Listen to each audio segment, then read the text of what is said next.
जल ढार दीही मोदी जी। सावन के सोमारी जल ढार दीही मोदी जी।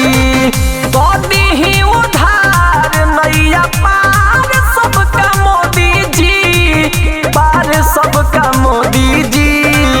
एक बार चली बैज धाम साथ मोदी जी।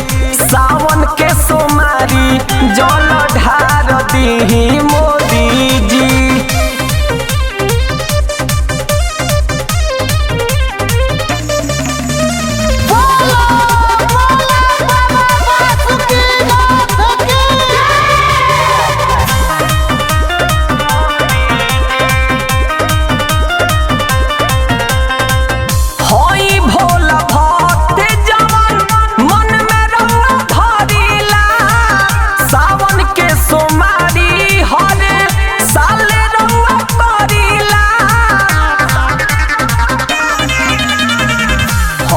भोला भक्ति जवान मन में रउआ धरीला। सावन के सोमारी हरे साल रउआ करीला। भक्त के पुकार सुन ली है भोला मोदी जी, ली है भोला मोदी जी।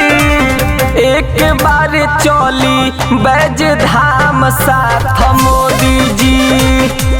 दीही उधार नैया पार सबका मोदी जी।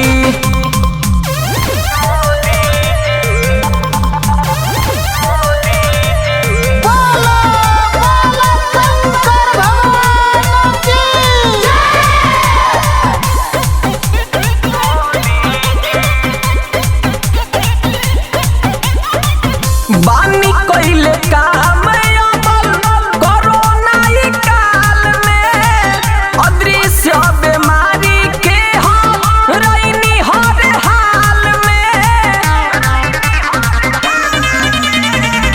बानी कइले काम बल कोरोना काल में।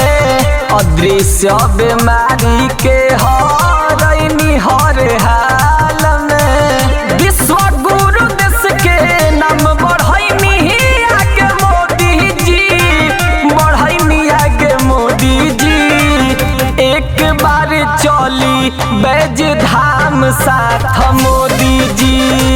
सावन के सोमारी जल ढार दीही मोदी जी।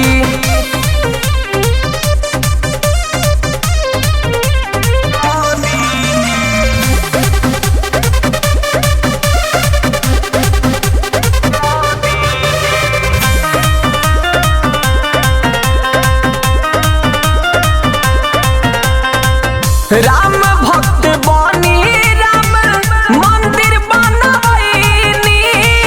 योग तप जीवन में पार रउआ कइनी।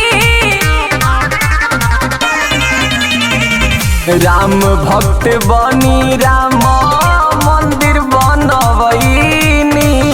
योग तप जीवन में पार रउआ कइनी। कहे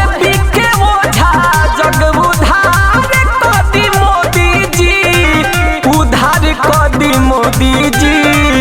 एक बार चली बैज धाम साथ मोदी जी।